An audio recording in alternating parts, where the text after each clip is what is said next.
नमस्कार दोस्तों, शुरुआत करते हैं सीबीएसई एनसीईआरटी का अगला चैप्टर जिसका नाम है क्वाड्रेटिक इक्वेशन। अब आज के इस लेक्चर में हम देखने वाले introduction of quadratic equation. Introduction में हम यहाँ पे अब देखेंगे कि जैसे कि हमें पता है मैथ्स में होते हैं कांस्टेंट और वेरिएबल्स।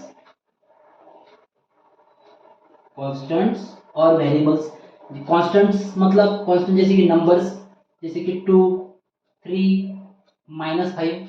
अगर वेरिएबल की बात करते हैं तो वेरिएबल में आते हैं आपके x, y, z and so on. तो हमें पता है कि मैथमेटिक्स में जब हम कांस्टेंट और वेरिएबल को कंबाइन करते हैं तो उनको कंबाइन करने के बाद हमें मिलती है टर्म, जो कि हमने ऑलरेडी डिटेल में देखा है पॉलिनोमियल चैप्टर में भी और लीनियर इक्वेशन चैप्टर में भी। तो आप रेफरेंस के लिए उन वीडियोस को भी देख सकते हैं उसमें कि जिसमें कि हमने डिटेल्स में देखा है। कांस्टेंट और वेरिएबल को कंबाइन करने के बाद हमें मिलती है यहाँ पे टर्म, जैसे कि मान लो मैंने एक कांस्टेंट लिया यहाँ पे 2 और एक वेरिएबल लिया यहाँ पे मैंने x, और दोनों को मैंने कंबाइन किया तो यहाँ पे मुझे मिल रहा है यहाँ पे टर्म। तो क्या टर्म मतलब combination of constant and variable है? यस, बट उसके साथ साथ ही हम टर्म को और थोड़ा डिटेल में अगर देखेंगे तो टर्म मतलब क्या होता है? टर्म मतलब सिंगल कांस्टेंट या फिर सिंगल वेरिएबल या फिर कॉम्बिनेशन ऑफ बोथ। अगर सिंगल वेरिएबल है तो भी टर्म है, सिंगल कांस्टेंट है तो भी टर्म है, और दोनों को कंबाइन करके अगर हम देखते हैं तो वो भी टर्म है। तो ये सभी हो गए टर्म्स। जब अलग अलग टर्म्स को हम कंबाइन करते हैं जब अलग अलग टर्म्स को हम मैथ्स में कंबाइन करते हैं तो हमें मिलता है यहाँ पे एक्सप्रेशन। क्या मिलता है? एक्सप्रेशन। मतलब जैसे कि यहाँ पे मैं एक टर्म लेता हूं 2x, एक दूसरी टर्म लेता हूं यहाँ पे मैं 5। तो जब मैंने 2x और 5 को कंबाइन किया तो मुझे यहाँ पे क्या मिल रहा है? एक्सप्रेशन मिल रहा है। तो ये हो गया एक्सप्रेशन। तो अगर इस एक्सप्रेशन में हम और ऐड करते हैं, क्या ऐड करते हैं? देखो यहाँ पे 2x + 5 ये हो गया एक्सप्रेशन, क्योंकि जिसमें हम अलग अलग टर्म्स को मैंने कंबाइन किया है। यहाँ पे ये एक टर्म है, ये दूसरी टर्म है, दोनों को कंबाइन किया है। तो एग्जैक्ट डेफिनेशन अगर हम एक्सप्रेशन के देखते हैं तो किसे कहेंगे एक्सप्रेशन? एक्सप्रेशन मतलब, देखो एक्सप्रेशन मतलब क्या है? जब हम कंबाइन करते हैं डिफरेंट टर्म्स को, are combining when we are combining different terms using either addition or subtraction operation only and not a multiplication or division operation मतलब अगर हमें एक्सप्रेशन बनाना है तो एक्सप्रेशन बनाने के लिए हमने अलग अलग टर्म्स को ऐड किया है या सब्ट्रैक्ट किया है, इसके अलावा हम और कुछ नहीं कर सकते। जैसे कि मान लो मैंने यहाँ पे लिखा है 2xy, तो 2xy में ये 2 कांस्टेंट है, ये वेरिएबल है और ये भी वेरिएबल है, तो उनके बीच में कौन सा ऑपरेशन है? तो उनके बीच में एक्चुअल में मल्टीप्लिकेशन ऑपरेशन है। बट मल्टीप्लिकेशन ऑपरेशन से हमें ये समझ में नहीं आ रहा, वो डिवाइड नहीं कर रहा है अलग अलग टर्म्स में। यहाँ पे अगर देखा जाए तो ये पूरी की पूरी एक ही टर्म है। अगर मैंने यहाँ पे लिया 2/x, तो यहाँ पे भी ये कितनी टर्म्स है? देखा जाए तो यहाँ पे कांस्टेंट है, यहाँ पे वेरिएबल है, बीच में डिवीजन है। लेकिन अगर किसी ने पूछा कि how many terms, so here यहाँ पे हम डिवीजन का यूज करके ये नहीं बता सकते कि वो अलग अलग टर्म्स है। डिवीजन और मल्टीप्लिकेशन का कुछ भी रोल नहीं है। किसका रोल है? रोल जो होता है वो होता है सिर्फ एडिशन या फिर सब्ट्रैक्शन ऑपरेशन का। किस लिए? डिफरेंट डिफरेंट टर्म्स को अलग अलग करने के लिए, उनका बंटवारा करने के लिए एडिशन या सब्ट्रैक्शन ही रिस्पॉन्सिबल है। तो हम यहाँ पे कहते हैं कि जब हमने अलग अलग टर्म्स को कंबाइन किया, आइदर एडिशन या फिर हम बोल सकते हैं 3x + 5y - 8, तो मैंने क्या किया यहाँ पे अलग अलग टर्म्स को कंबाइन किया यूजिंग आइदर एडिशन और सब्ट्रैक्शन ऑपरेशन। तो ये जो कॉम्बिनेशन बन रहा है इसे कहते हैं एक्सप्रेशन। अब किसी ने अगर आपको पूछा कि सर इस एक्सप्रेशन में कितने टर्म्स यूज हो रही है, तो इसमें दो टर्म्स है। कैसे समझ में आया? यहाँ पे प्लस ऑपरेशन है, उसकी इधर एक टर्म है और उधर एक टर्म है। इसमें कितने एक्सप्रेशन यूज इसमें कितने टर्म्स यूज हो रही है, तो अगर इसमें देखा जाए तो यहाँ पे एडिशन ऑपरेशन है और यहाँ पे सब्ट्रैक्शन ऑपरेशन है, तो हमें समझ में आ रहा है कि एक, दो और तीन, ऐसी तीन टर्म यूज हो रही है। सो क्या कहेंगे एक्सप्रेशन, किसे कहेंगे expression? When we combine different terms using either addition or subtraction operation, then we are getting an expression। तो हमें क्या मिलता है? एक्सप्रेशन। जब दिए हुए एक्सप्रेशन में हम ऐड करते हैं, किसे ऐड करते हैं? इक्वल साइन को। 2x + 5 = 0। अरे दिए हुए एक्सप्रेशन में मैंने इक्वल साइन को ऐड किया, क्या ऐड किया? इक्वल साइन को ऐड किया, तो जो हमें मिल रहा है हम उसे कहेंगे इक्वेशन। क्या कहेंगे हम? इक्वेशन। देखो, इक्वल साइन में से इस इक्वल को उठाया और जो एक्सप्रेशन बना था उस एक्सप्रेशन को कन्वर्ट किया। किसमें कन्वर्ट किया? इक्वेशन में कन्वर्ट किया।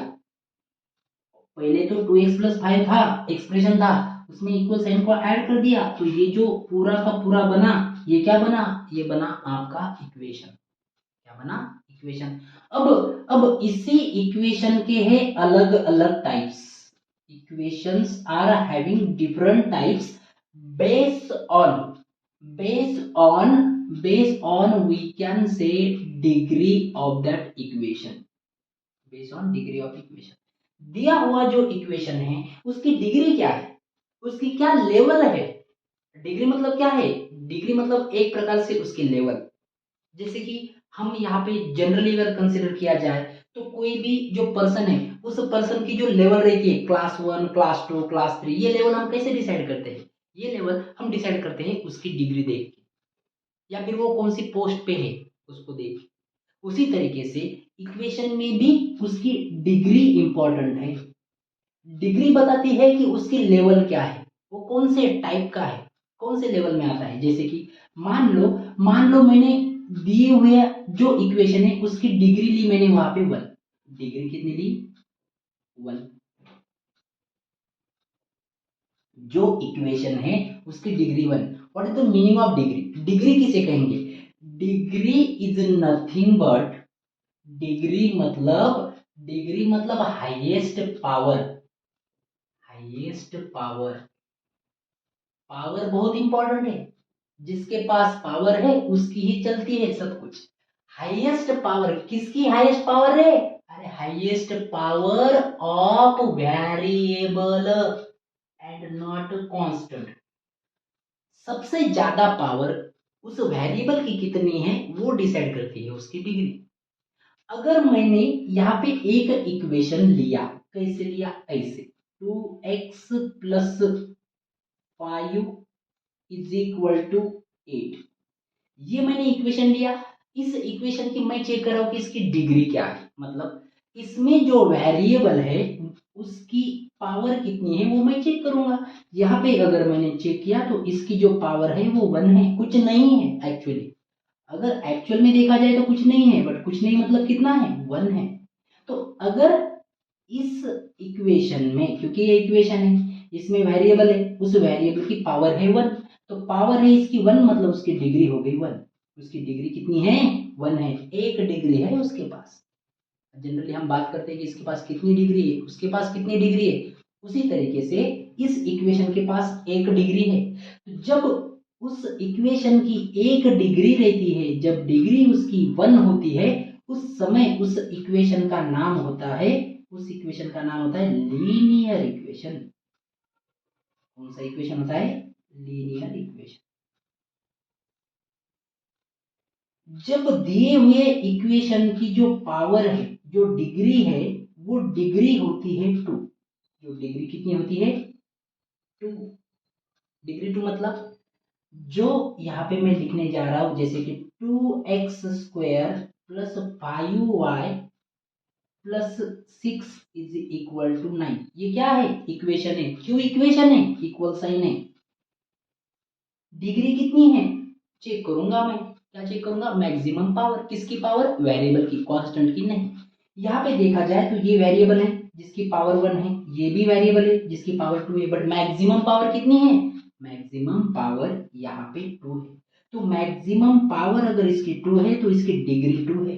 जब इसकी डिग्री 2 है तो इसका जो नाम है वो नाम है क्वाड्रेटिक,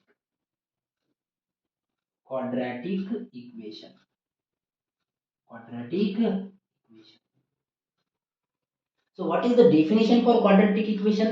Quadratic equation मतलब एक ऐसा इक्वेशन जिसकी डिग्री 2 है, जिसकी पावर 2 है, जिसके पास 2 डिग्रियां है।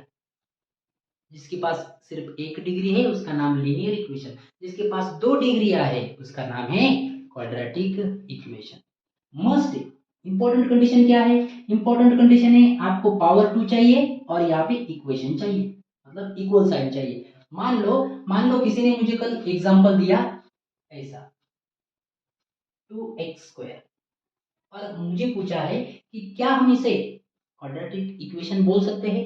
तो अगर चेक किया जाए तो क्वाड्रेटिक तो है, क्वाड्रेटिक तो है लेकिन इक्वेशन नहीं। तो इक्वेशन के लिए अगर मैंने इसको ऐसा लिखा तो 2x² = 6, तो क्या हम अब इसे क्वाड्रेटिक इक्वेशन बोल सकते हैं? तो यहाँ पे करनी है 2 कंडीशन चेक। एक, पावर है क्या?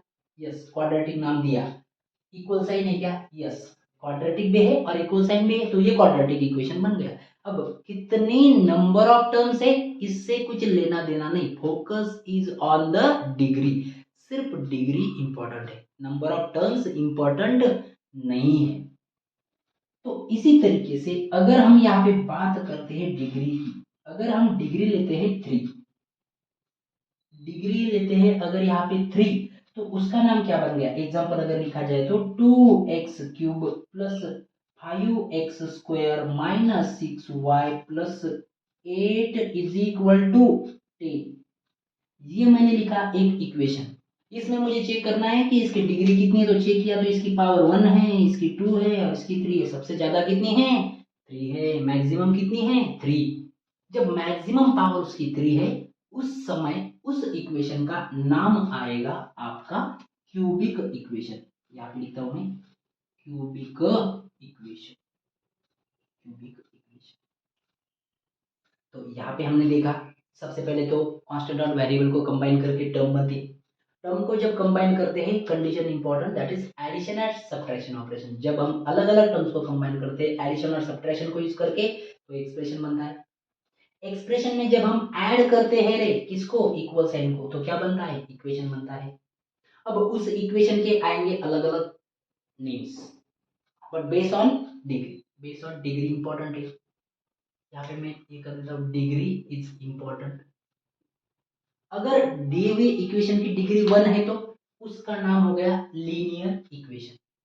दिए हुए इक्वेशन की डिग्री 1 है तो लीनियर इक्वेशन। डिग्री अगर 2 है तो उसका नाम हो गया क्वाड्रेटिक इक्वेशन। डिग्री अगर 3 है तो क्यूबिक इक्वेशन। हमें जो स्टडी करना है, हमें जो चैप्टर देखना है उसका नाम है क्वाड्रेटिक इक्वेशन। इक्वेशन क्यों? क्योंकि इक्वल साइन है। क्वाड्रेटिक क्यों? क्योंकि मैक्सिमम पावर जो वेरिएबल हम यूज करने जा रहे हैं उसकी पावर जो मैक्सिमम है वो 2 है, इसलिए नाम है क्वाड्रेटिक इक्वेशन। क्वाड्रेटिक इक्वेशन किसे कहते हैं? कब हम बोल सकते हैं कि दिया हुआ इक्वेशन जो है वो क्वाड्रेटिक इक्वेशन ही है? ये हमने देखा कि जिसकी डिग्री 2 होती है उसे क्वाड्रेटिक इक्वेशन कहते हैं। जिसकी डिग्री 2 नहीं होती है, अदर देन 2 होती है, तो उसे हम क्वाड्रेटिक इक्वेशन नहीं बोलते। लेकिन अब हम देखेंगे कि जो क्वाड्रेटिक इक्वेशन है, जो क्वाड्रेटिक इक्वेशन होता है उस क्वाड्रेटिक इक्वेशन का एक्चुअल में स्टैंडर्ड फॉर्म क्या है? क्वाड्रेटिक इक्वेशन है तो हम यहाँ पे देखने वाले हैं अब standard form, standard form of quadratic equation, standard form of quadratic equation. तो जैसे कि हमने देखा था लीनियर इक्वेशन, तो लीनियर इक्वेशन का स्टैंडर्ड फॉर्म क्या था? लीनियर इक्वेशन का स्टैंडर्ड फॉर्म था ax + by + c = 0। और linear equation, pair of linear equation में अगर हमने देखा था तो उसमें हमने देखा था कि a1x plus b1y plus c1 and a2x plus b2y plus c2 is equal to 0। ये था पेयर ऑफ लीनियर इक्वेशन का स्टैंडर्ड फॉर्म। बट हमें देखना है कि क्वाड्रेटिक इक्वेशन जो होता है उसका स्टैंडर्ड फॉर्म क्या है। तो क्वाड्रेटिक इक्वेशन का स्टैंडर्ड फॉर्म होता है that is ax square plus plus bx plus c is equal to 0। देखो अगर नॉर्मल देखते हैं ax square plus bx plus c, तो क्या ये क्वाड्रेटिक इक्वेशन है। तो हमने देखा था पॉलिनोमियल चैप्टर में कि जिसकी डिग्री 2 होती है उसे क्वाड्रेटिक कहते हैं। डिग्री 2 मतलब क्वाड्रेटिक। बट इक्वेशन के लिए हमें इक्वल साइन मस्ट है। इक्वल साइन जो है उसमें चाहिए ही चाहिए। अगर इक्वल साइन नहीं है तो ये हो गया आपका क्वाड्रेटिक पॉलिनोमियल। क्या हो गया? Quadratic polynomial. लेकिन जैसे ही हम उसमें इक्वल साइन को ऐड कर देते हैं तो ये बनता है, ये बताएगा कि ये क्वाड्रेटिक है और ये बताएगा ये इक्वेशन है। ये क्या है? इक्वेशन है।